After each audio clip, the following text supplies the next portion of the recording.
통찰의 시대 챕터 1-4 머리뼈 아래의 뇌 탐구 과학적 정신의학의 기원. 인간 마음의 모더니즘 관점은 인간 행동 결정에서 무의식적 본능이 맡은 역할을 강조했다. 빈 의대는 세 가지 방식으로 이 마음에 대한 관점에 기여했다. 첫째, 모든 정신 과정이 뇌의 생물학에 토대를 둔다는 원리를 내놓았다. 마음의 생물학. 둘째, 모든 정신질환이 생물학적인 것이라는 개념을 내놓았다.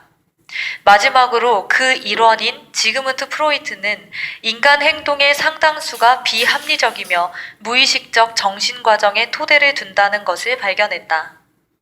그는 일관성 있는 마음의 심리학을 발전시키려면 먼저 무의식적 마음의 복잡성을 생물학적 용어로 이해할 필요가 있다고 결론지었다. 마음의 모든 기능이 뇌에서 유래한다는 개념은 원래 히포크라테스가 주창한 것이었지만 18세기 말에 프란츠 요제프 갈이 심리학과 뇌과학을 연관지으려 시도하기 전까지는 거의 무시되어 왔다. 갈은 1781년부터 1785년까지 빈 의대에 다녔다. 졸업한 뒤 그는 빈에서 개업하여 큰 성공을 거두었다. 심리학과 뇌 생물학을 연관짓다가 그는 마음의 생물학의 핵심이 되는 또 다른 개념을 떠올렸다. 바로 뇌, 특히 바깥층인 대뇌피질이 단일한 기관으로서 기능하는 것이 아니라는 깨달음이었다. 마음의 각 기능이 서로 다른 영역에 들어있을 수 있다는 것이었다. 갈은 이미 밝혀져 있는 대뇌피질에 관한 사항을 토대로 삼았다. 그는 대뇌피질이 좌우 대칭을 이루며 전두엽, 측두엽, 두정엽, 후두엽 네 영역으로 나뉘어 있다는 사실을 알고 있었다. 하지만 그는 이 네 영역만으로는 1790년 이래로 심리학자들이 밝혀낸 40여 가지의 심리적 기능을 설명하기에 충분하지 않다고 생각했다. 그래서 그는 음악가, 배우, 화가, 또 범죄자까지 수백 명의 머리를 손으로 만져서 두피 안쪽에 머리뼈가 튀어나온 부위와 들어간 부위를 찾아서 당사자의 주된 재능이나 단점과 연관짓기 시작했다. 갈은 머리뼈 촉진 자료를 토대로 피질을 약 40개 영역으로 세분하고서 각 영역이 특정한 마음 기능을 담당하는 기관 역할을 한다고 보았다. 그는 비교, 인과관계 파악, 언어 같은 지적 기능이 뇌의 앞쪽에 있다고 판단했고 부모의 사랑, 연애 감정, 호전성 같은 감정 기능은 뇌의 뒤쪽에 있다고 했다. 그리고 희망, 존경심, 영성 같은 고상한 정서는 뇌 중앙이 맞는다고 보았다. 모든 정신 과정이 뇌에서 유래한다는 갈의 이론은 옳다는 것이 입증되었지만 그가 개별 기능의 담당 영역을 정한 방법에는 심각한 결함이 있었다. 현재 우리가 타당한 증거라고 여기는 것을 토대로 하지 않았기 때문이었다. 갈은 환자의 뇌를 부검해 손상된 부위를 마음의 속성에 나타난 결함과 연결짓는 식으로 자신의 생각을 경험적으로 검증하는 일을 하지 않았다. 그는 병에 걸린 뇌를 믿지 않았고 그런 뇌가 정신적인 행동에 관해 무언가를 알려줄 수 있을 것이라고 보지 않았다. 대신에 그는 근육이 쓸수록 부푸는 것처럼 각 마음 기능이 쓰일 때 그 기능을 담당하는 뇌 영역도 커진다는 개념을 발전시켰다. 이윽고 그는 그렇게 하여 어느 영역이 상당히 부풀어 오르면 머리뼈를 밖으로 밀어내서 머리의 그 부위가 불룩해진다고 믿게 되었다. 갈은 심리학적으로 특정한 분야에서 강점을 보이는 사람이나 정신 이상자, 아주 명석한 학생, 정신병적 행동을 보이는 사람, 광신자, 심각한 호색한의 머리뼈를 살펴보고 불룩한 부위와 이 형질들을 연관지으면서 자신이 옳다고 확신했다.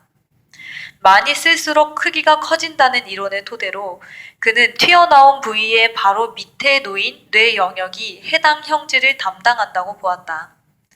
이런 발견을 토대로 그는 신중함, 비밀주의, 희망, 숭고함, 부모의 사랑 같은 가장 추상적이고 복잡한 인간 행동까지도 대뇌피질의 개별 영역이 매개한다는 견해를 내놓았다.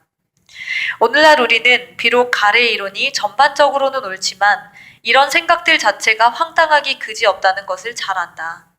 마음 기능의 내 위치를 정하는 더 설득력 있는 접근법은 한 세대 뒤에 나왔다. 프랑스의 신경학자 피에르 폴 브로카와 독일의 신경학자 카르 베르니케가 제시한 것이다. 브로커와 베르니케는 각자 언어장애가 있는 사람들의 뇌를 사후 부검하여 각 언어장애가 뇌의 특정 영역에 일어난 손상과 관련이 있다는 점을 발견했다. 즉, 언어는 정말로 국소적으로 존재하는 것일 수 있다. 언어 이해는 피질 뒤쪽에서 담당하며 언어 표현은 피질 앞쪽에서 담당한다. 그리고 두 영역은 신경섬유다발로 연결되어 있다. 이런 발견들은 마음의 기능들이 뇌의 서로 다른 영역에 들어있다는 갈의 전반적인 개념을 강하게 뒷받침했다. 하지만 그렇다고 언어같이 복잡한 마음 기능들이 반드시 뇌의 한 영역에 국한되어 있다는 의미는 아니었다. 브로카와 베르니케의 발견은 그런 영역들이 서로 연결된 마음을 필요로 한다는 점을 보여주었다. 그들이 이러한 발견을 한 뒤로 근육 운동을 담당하는 피질 영역 등 많은 전담 영역이 발견되었다. 이런 발견들은 대뇌 피질이 한 단위로 기능하며 하위 영역들 사이의 기능 분화가 대체로 이루어져 있지 않다고 본 과학자들에게 심각한 타격을 입혔다.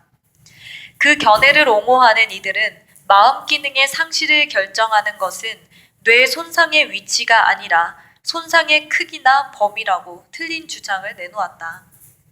카를 폰 로키탄스키도 뇌 연구에 기여했다. 1842년 고작 38살 때 그는 스트레스와 그 밖의 본능적 반응들이 뇌에서 특히 뇌 깊숙이 자리한 작은 원뿔 모양의 구조인 시상하부라는 영역에서 나온다는 것을 발견했다. 그는 뇌 하부에 감염이 일어나서 시상하부에 영향을 미치면 위장의 정상적인 기능이 방해받고 때로 위장에 극심한 출혈이 일어나기도 한다는 것을 알아냈다. 나중에 뇌외과 의사 하비 쿠싱은 이 연구를 더 확장해 시상하부에 손상이 일어나면 오늘날 우리가 스트레스 궤양이라고 부르는 것이 위장에 생길 수 있음을 밝혔다. 또 다른 과학자들의 후속 연구를 통해 시상하부가 뇌하수체와 자율신경계를 통제한다는 것, 따라서 성적 행동, 공격 행동, 방어 행동을 매개하고 허기, 갈증 등 몸의 항상성 기능을 조절하는 데 핵심적인 역할을 한다는 것도 드러난다. 정신질환을 연구하기 위해 처음으로 머리뼈 밑을 들여다본 정신과 의사는 테오도어 마이네르트였다. 마이네르트는 뇌의 해부학에 3가지 주된 기여를 했다. 첫째, 그는 뇌가 어떻게 발달하는지를 연구했다. 사람과 동물의 뇌를 비교 연구함으로써 그는 인간의 뇌가 진화 과정 내내 보존되어 온 영역들로 이루어진다는 것을 알아냈다. 예를 들어 반사운동을 통제하는 기저핵과 운동기능의 기억을 담당하는 소뇌는 어느 척추동물에서든 간에 비슷하게 나타났다. 더 나아가 마이네르트는 찰스 다윈의 사상을 받아들여 인간의 뇌에서 진화적으로 더 오래된 영역들이 먼저 발달한다고 주장했다. 이 개념을 토대로 그는 대뇌 피질 아래쪽에 놓인 이 원시적인 구조들이 무의식적이고 선천적이며 본능적인 기능들을 매개한다고 주장하기에 이르렀다. 게다가 마이네르트는 본능적으로 기능들이 대뇌 피질을 통해 조절되며 대뇌 피질은 진화적으로만이 아니라 인간의 발생 과정에서도 더 나중에 출현한다고 주장했다. 마이네르트는 대뇌 피질이 집행자, 즉 자아 기능을 하는 부위, 복잡하고 의식적인 학습과 반성적인 행동을 매개하는 영역이라고 생각했다. 둘째, 마이네르트는 뇌 해부 구조의 비교 연구를 통해서 캥거루가 높이 뛰는 데 쓰는 아주 큰 뒷다리와 캥거루의 유달리 큰 운동신경 경로 사이에 상관관계가 있음을 간파했다. 그럼으로써 그는 뇌 안에서 감각과 운동 표상의 기본 원리를 하나 발견하게 되었다. 즉, 뇌에서 어떤 신체 부위의 표상이 크다는 것은 그 신체 부위가 동물에게 기능적으로 중요함을 시사한다는 것이다. 셋째, 마이네르트는 대뇌 피질이 6층으로 나뉘어 있고 층마다 신경세포의 분포 양상이 다르다는 것을 발견했다. 또 그는 피질의 어느 영역이든 이 층의 수는 달라지지 않지만 세포의 유형은 달라진다는 것도 밝혀냈다. 즉, 피질의 영역마다 신경세포의 분포 양상이 다소 달랐다.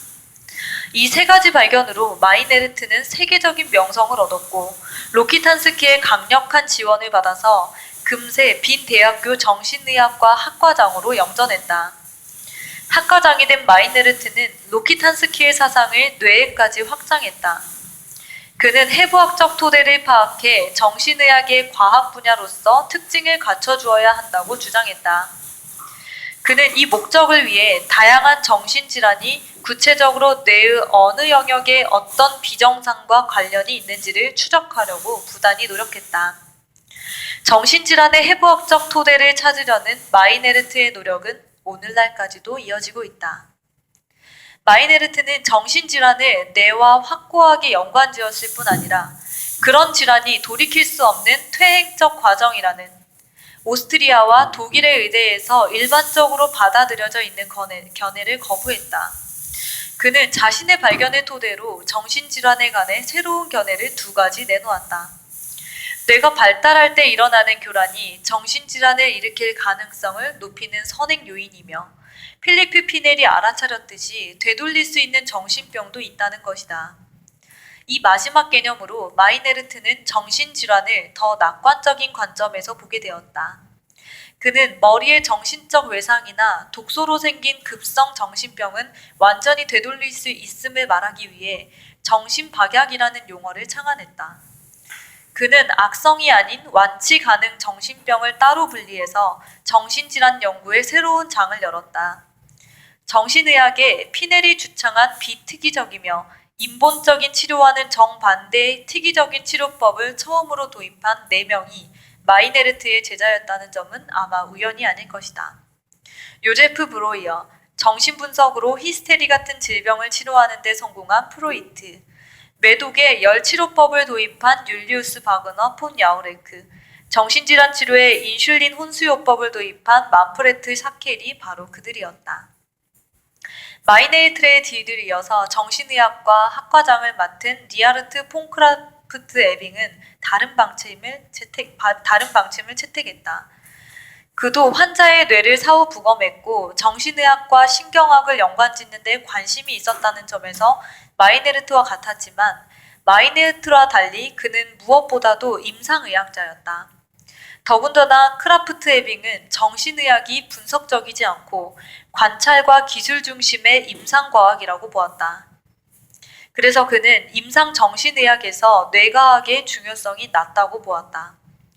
기술하는 능력이 탁월한 정신과 의사이자 법의학적 정신의학과 임상정신의학 분야의 주요 교과서 2권을 저술하기도 한 그는 일상생활에서 성적 활동이 어떤 기능을 하는지에 초점을 맞춘, 따라서 의학계와 더 나아가 그 너머에서도 말할 수 없던 것을 말할 수 있게 한 최초의 정신과 의사였다. 1886년에 낸 고전 푸시코파티아 섹수알리스에서 크라프트 에빙은 성적 행동의 다양성을 기술하면서 성적 본능이 중요하다고 예측했다. 이 2 개념은 나중에 정신분석에 차용되었다. 사실 그는 성적 본능이 정상적이거나 비정상적인 성적 기능에서만이 아니라 미술과 시를 비롯한 창의성의 발현 형태들에서도 중요하다고 개괄했다. 그는 성적 행동의 유형들을 기술하기 위해 사디즘, 마조이즘, 소아성애 같은 개념을 도입해 현대 성적 병리학의 토대를 마련했다. 비록 그 교과서는 처음에 라틴어로 출간되었지만 의학계 인사들을 대상으로 했으며 한편으로는 감각적인 책을 찾는 젊은이들을 좌절시켰다. 그럼에도 많은 독자들을 끌어모았다. 그 중에는 김나지움에 다닐 때 배웠던 라틴어를 처음으로 자발적으로 써보려고 마음먹은 예술가와 과학자도 있었을 것이다. 크라프트 에빙은 인간의 성적 행동의 모든 표출 형태를 폭넓게 현대적으로 연구하는 분야를 창시한 인물 중에 한 명이다. 그의 연구는 당대에는 통찰력이 엿보였지만 오늘날의 견해와 어긋나는 것도 일부 있다. 그는 동성애를 비롯한 몇몇 성적 행위가 부르주아 규범의 변이 형태라기보다는 비정상과 질병을 시사하는 것이라고 보았다. 빈의학사학자인 타치아나 부클리아스에 따르면 많은 동성애자가 그의 견해를 받아들이고 적극적으로 치료를 받고자 나섰다고 한다. 프로이트와 슈니칠러는 빈 대학에서 마이네르트에게 배웠고 크라프트 에빙에게 영향을 받았다. 하지만 그들은 한 가지 점에서 크라프트 에빙과 견해가 달랐다. 언제나 성공했다고 할 수 없겠지만 프로이트와 슈니칠러는 도덕적 판단을 개입시키지 않으려고 애썼다. 그들은 자신의 일이 성적 행위의 다양한 변이 형태를 인정하고 탐구함으로써 언제나 닫힌 문 뒤에 숨겨져 있던 것에 대한 집단 경험이라는 조명을 비추는 것이라고 보았다. 지그문트 프로이트는 지금의 체코공화국에 속한 모라비아의 프라이베르크라는 소도시의 유대인 부모 밑에서 1856년에 태어났다. 1859년 그는 빈으로 이사했고 프로이트는 1938년 6월 독일이 오스트리아를 병합하면서 영국으로 이주할 때까지 빈에서 쭉 살았다. 그는 1939년 9월 23일 영국에서 사망했다. 프로이트의 사망 소식을 들은 영국 시인 오드는 프로이트 사상이 더 이상 어느 한 개인의 것이 아니라 전반적인 사조를 대변한다고 평했다. 프로이트의 사상은 그의 긴 생애에 걸쳐 계속해서 발전했지만 크게 두 단계로 나눌 수 있다. 첫 단계는 1874년에 시작되어 약 1895년까지 이어졌는데 기본적으로 신경생물학 용어로 정신생활을 기술하는 데 초점을 맞춘 신경학자였던 기간이다. 두 번째 단계는 1900년부터 39년에 해당하며 이 시기는 그는 뇌의 생물학에서 독립한 새로운 마음의 심리학을 발전시켰다. 레오폴트 스테너 김나지움에서 늘 학급 수석 자리를 놓치지 않은 걸출한 학생이었던 프로이트는 1873년 빈 대학교에 들어갔다. 그 해에 주식시장이 붕괴한 직후였다. 그 주식시장의 붕괴로 일자리가 줄고 유대인을 향한 편견과 적대감이 되살아났다. 1924년에 쓴 자서전에서 그는 대학교에 다닐 때 겪었던 따돌림이 나중에 독립심을 갖게 된 원천이었다고 썼다. 1873년 처음 대학에 들어갔을 때 크게 실망했다. 무엇보다도 나 자신이 유대인이니 열등감과 이질감을 갖기를 사람들이 기대한다는 걸 알게 되었다. 나는 단호하게 그런 태도를 취하지 않았다. 나는 내 혈통, 즉 사람들이 입에 담기 시작한 내 인종을 부끄러워해야 할 이유를 전혀 찾을 수 없었다. 사람들이 나를 자기들 사회에 받아들이지 않으려고 했어도 나는 꿋꿋하게 견뎌냈다. 이렇게 따돌림을 당해도 적극적인 동료 학자라면 인문학의 기본 틀 내에서 비좁고 들어갈 틈새나 자리를 찾지 못할 리가 없을 것 같았기 때문이다. 하지만 대학교에서 받은 이런 첫인상은 나중에 중요한 것으로 드러난 한 가지 결과를 낳았다. 이른 나이에 나는 반대파가 되고 단합된 다수의 금지와 맞닥뜨릴 운명에 익숙해졌다. 그것이 토대가 되어 나는 어느 정도 판단의 독립성을 갖추게 되었다. 프로이트는 처음에 법률가가 될까 생각했다가 17살에 의대에 진학했다. 그는 모든 면에서 빈과 빈 의대의 산물이었다. 그가 의대에 진학했을 때 여전히 로키탄스키가 학장직을 맡고 있었다. 사실 로키탄스키는 프로이트의 초기 신경해부학 연구에 관심을 갖고 살펴보기까지 했다. 1877년 1월과 3월에 로키탄스키는 오스트리아 과학 아카데미에서 프로이트가 연구 논문을 발표할 때 참석했다. 두 번 다 로키탄스키가 평가에 참여하였기에 두 논문은 수준이 높아졌고 받아들여졌다. 1878년 로키탄스키가 사망했을 때 의대의 거의 모든 사람들이 그러했듯이 프로이트도 슬픔에 잠겼다.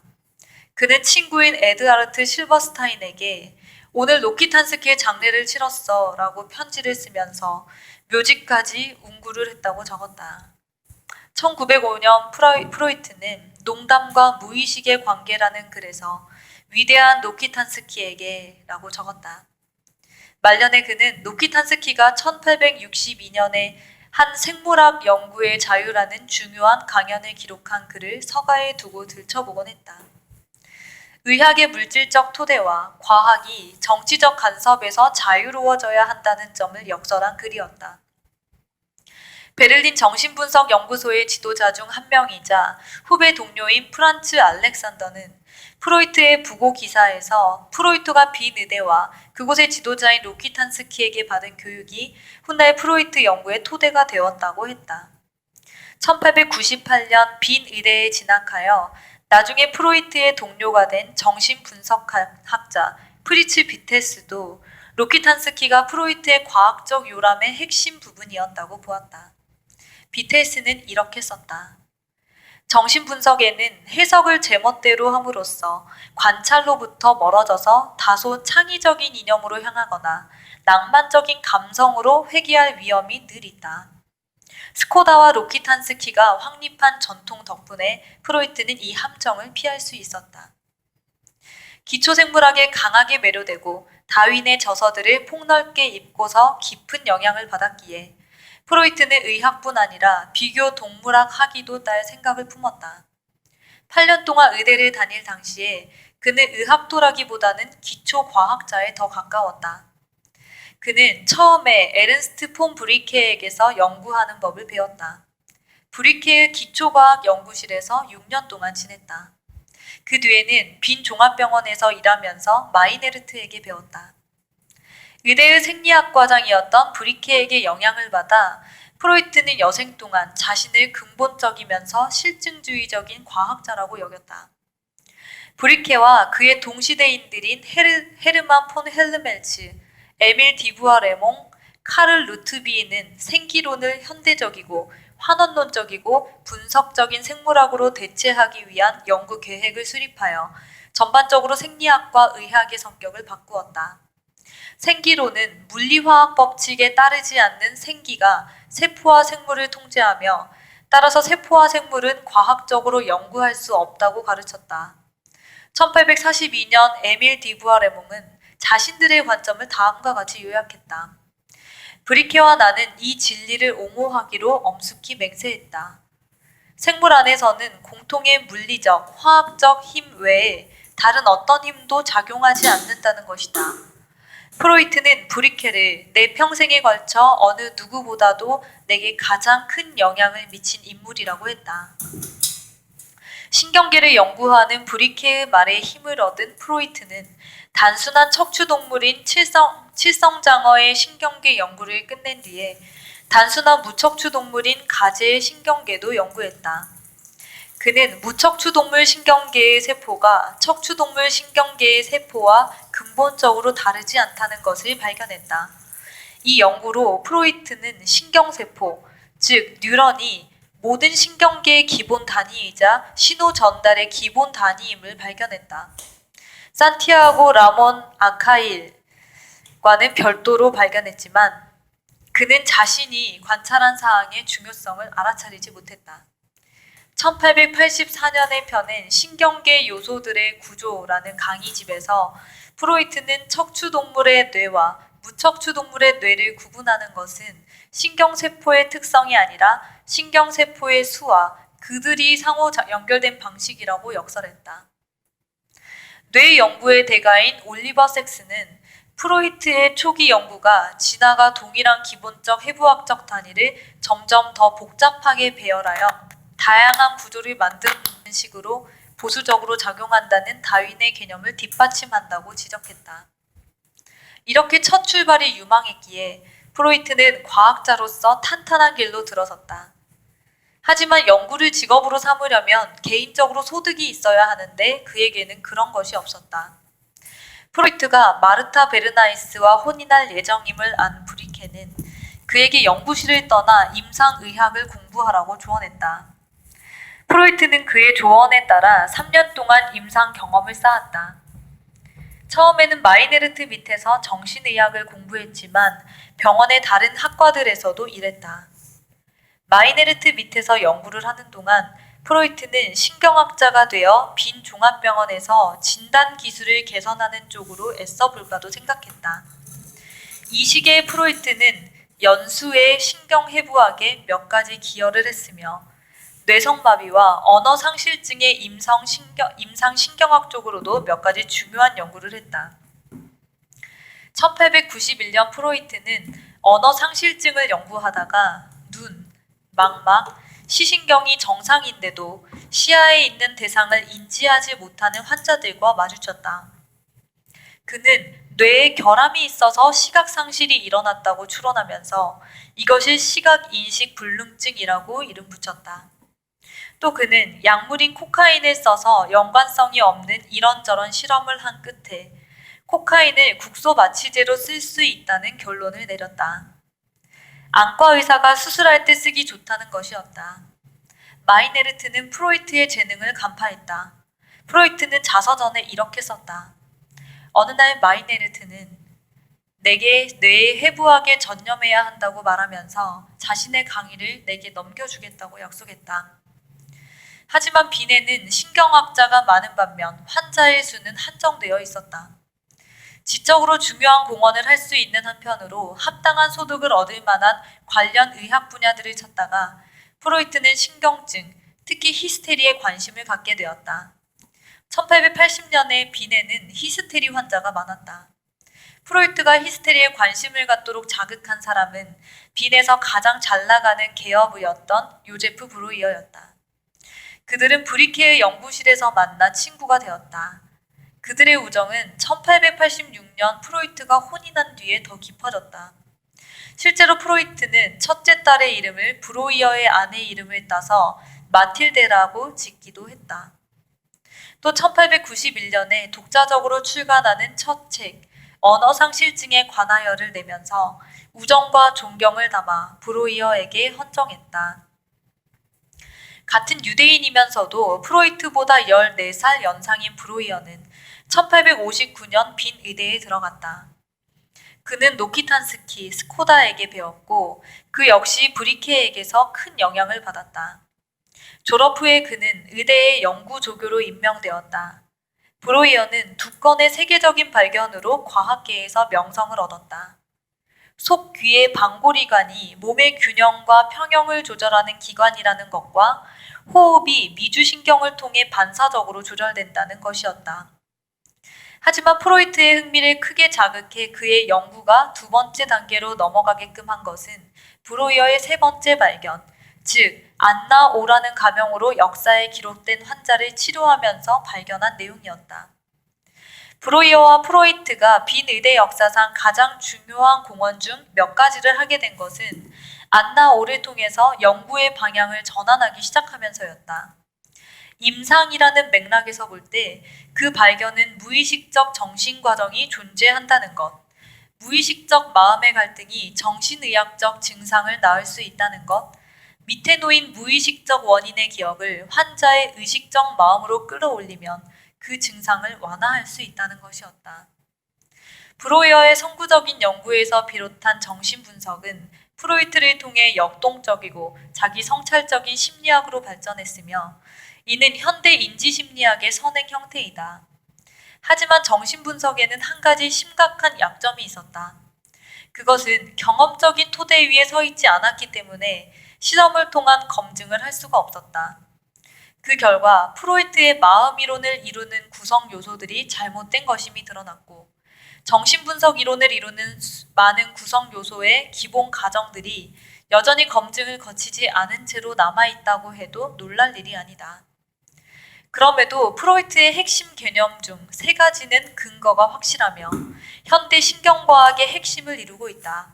첫 번째는 정서생활의 대부분을 포함하여 우리의 정신생활 대부분이 어느 시점에서든 무의식적으로 이루어진다는 개념이다. 의식은 미미한 역할을 할 뿐이다. 2번째 주요 개념은 공격 충동과 성적 충동이라는 본능이 먹고 마시려는 본능과 마찬가지로 인간의 정신에 우리의 유전체에 새겨져 있다는 것이다. 게다가 이 본능적인 충동은 인생 초기에 뚜렷이 드러난다. 세 번째 개념은 정상적인 정신생활과 정신질환이 하나의 연속체를 이루고 있으며 정신질환이 정상적인 정신과정의 과장된 형태일 때가 종종 있다는 것이다. 이 핵심 개념들에 힘입어 프로이트의 마음이론이 현대사상에 기념비적인 공헌을 했다는 데에는 이견이 없다. 과학적이지 않다는 명백한 약점이 있음에도 그 이론은 한 세기 뒤인 지금도 건재하다. 아마 정신활동을 설명하고자 여태껏 제시한 이론 중에서 가장 영향력 있고 일관성이 있는 견해일 것이다. 아시죠? 네.